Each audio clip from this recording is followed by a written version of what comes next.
Balitang bagyo po tayo, lalo pang lumakas ang bagyong Igme. Alamin po natin ang latest mula sa ating resident meteorologist, si Ginoong Nathaniel Cruz. Mang Tani. Salamat, Jiggy. Isa na ng tropical storm ang bagyong Igme at mula kaninang umaga ay nakataas pa rin ang storm warning signal number 1 sa mga probinsya ng Cagayan at Isabela.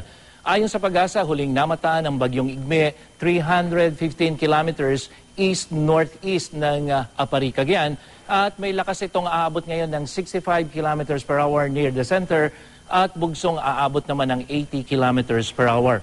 Mabagal pa rin ito ang kumikilos pahilaga at halos hindi ito gumalaw sa loob ng 6 na oras.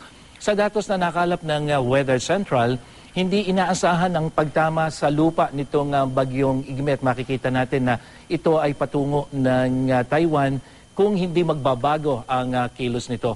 Pero sa wind map ng Weather Central, makikitang pinaiigting ng bagyong Igme ang hanging habagat.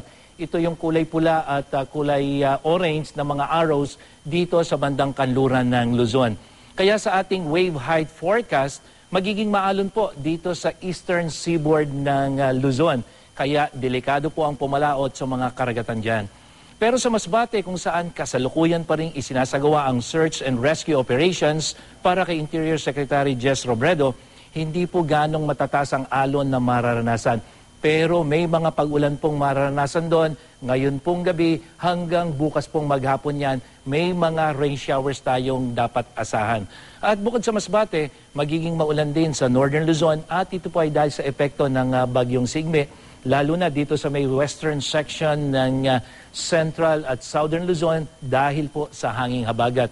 Kaya pinag-iingat po ang lahat sa posibleng landslide at flash flood. At maging dito po sa Visayas at Mindanao, magkakaroon din ng isolated rain showers and thunderstorms.